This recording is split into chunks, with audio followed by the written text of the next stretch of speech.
I'd assume that like bookies were all electronical now. I think the old chaps still long for the little pen.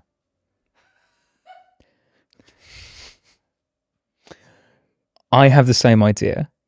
I imagine so. But my thought behind it is that the dopamine rush that you get from losing money, it's nicer with a shinier button, with a bleep. You think so? Like a sort of like a fruit machine kind of, it's all bells and whistles, isn't it? It's a fruit machine. And I just imagined that it'd be some kind of like manufactured app to make somebody want to, because also as well, writing down this is the horse that I'm going to bet on is a lot more fun clicking a little button. You've outed yourself as someone who's never spent time in a bookies. I've never spent any time in a bookies. Is that how it works? Yeah, I think so. Yeah, I mean, you choose your horse. So tell me about your gambling life, your gambling past. I've never been much of a gambler, although I do have to say, when I would say early teens, if my mum ever watches this, she's going to be so cross with me, but I'll tell the story anyway. I'm an adult.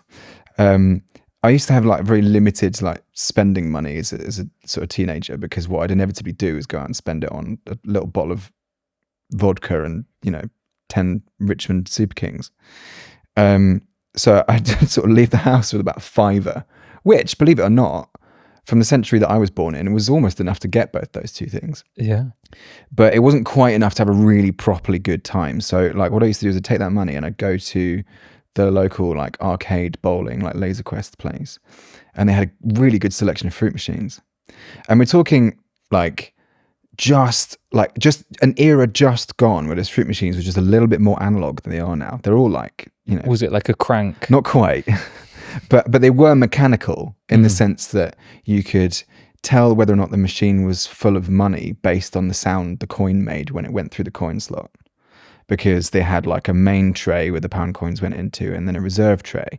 And if it dipped out of the first tray and fell into the reserve tray, that meant that the machine was full and it was ready to pay out. Yeah. So you'd call that up, that machine's dropping, right? Who would you say that to? Oh, just, the local sort of, pickpockets of Woking and Guildford who I used to hang out with. Just poor people bowling. And this machine's dropping. Ah! Yeah. Because what these people would do is inevitably they'd hang around. They'd sort of watch over someone's shoulder, wait for them to lose, and they'd sort of hear that last couple of coins they would drop it, and you'd hear there'd be murmurings across the lobby of the space, like the Simpsons machine's dropping, and everyone would be like, right, come on, where's my pound coin? Let's go. And I would turn that £5 that I'd left the house with often into like £100. No. Yeah. And I got absolutely mental. Like I could just spend it all on cider and WKD and cigarettes and whatever. That is, the thrill. That must be, because it's not only the thrill of winning. Yeah. It's the sort of self-pat on the back of how genius am I to take this money and turn it into such a winning. But then also the opportunity to get all of the things and more in your evening. That must have been quite the thrill. I felt like a rock star. I was like the Artful Dodger. Yeah. I was the stuff of legend.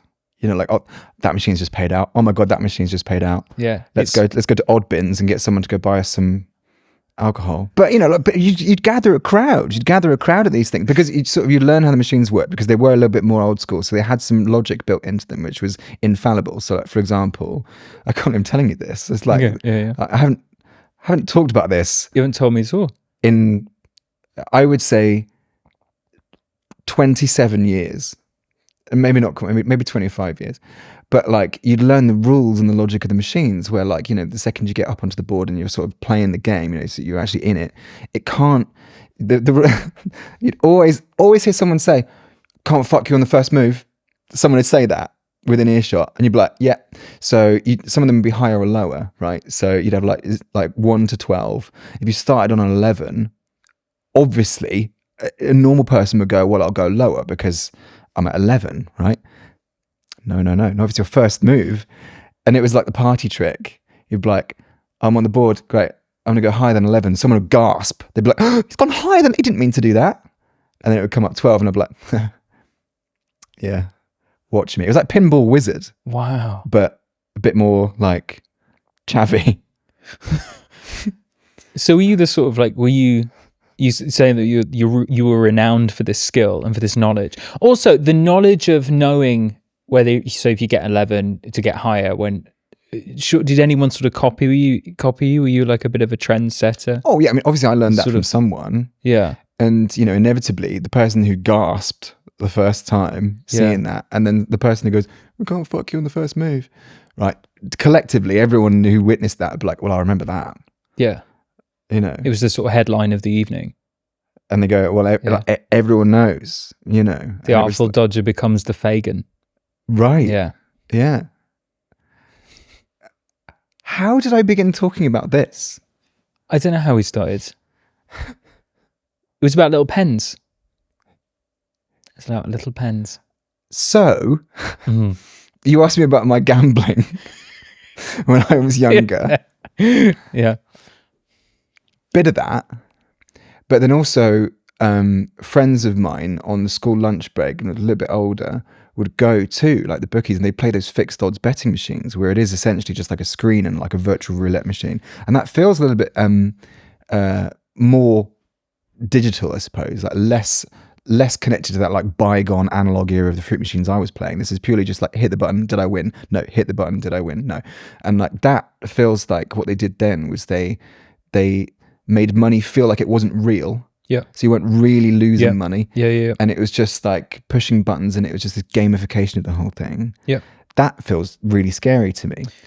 But that's the whole problem with gambling, is the sense of like it's a little bit like taking drugs on a regular basis at parties. You cannot enjoy a party without them. And I have friends who bet on like the football matches, and then they do it for teams that they don't support. It's just because they can't enjoy the game unless they haven't got something like riding on it, unless they have got something riding on it.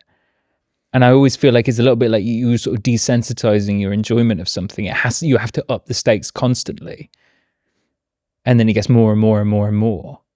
And it's not about winning. It's about the thrill of potentially losing, I suppose. Which I'd be interesting to think, because I think the psychology of that risk, the sort of scarcity of risk, is essentially the reason why so many people self-sabotage their lives on a regular basis. Right. And I'm not saying that I don't do that in some form, but I think that kind of just to feel something. Yeah. You get what I mean?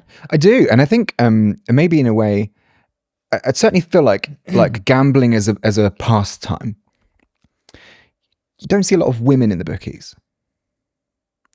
And like I think that might be because of the type of people type of men in the bookies. Sure. Yeah, maybe. But I think also there's a reason why. I mean, look, I know I've just sort of talked at length about how I have like a complicated past with using fruit machines and stuff. But I'm not a gambler. I don't gamble. I don't certainly not. I'm just not interested in it in any way. It felt like I discovered like a free money hack when I was a kid, but that was about the only thing that appealed to me.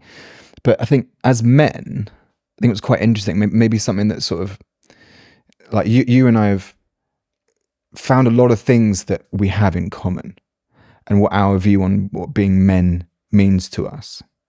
And I wonder whether or not your experience is the same as mine, where it's like I'm surrounded, or have been surrounded by men who go to football matches, go to the bookies. They sort of know how those sort of classic like levers of masculinity get pulled, and they speak the language of it. And like I don't. I have absolutely no idea. And I said to you, oh, you've outed yourself as someone that's never been to bookies. Sort of me too. Yeah. And I wonder if that kind of emblem of masculinity, like gambling in some way, is something that like feels like a blokey thing to do. It does. And I definitely feel, well, first of all, I really relate to the kind of idea of, it wasn't necessarily the playing the fruit machines. It was maybe the defiance in, you've given me a limited resource and I'm going to make it less limited. Right, I relate to that kind of look at, because it's that kind of thing, and also especially if you were getting like admiration from proving people wrong. Yeah, especially through like an act of like rebellion, as is gambling. I can imagine that being like a very attractive feeling regardless of the gambling aspect of it.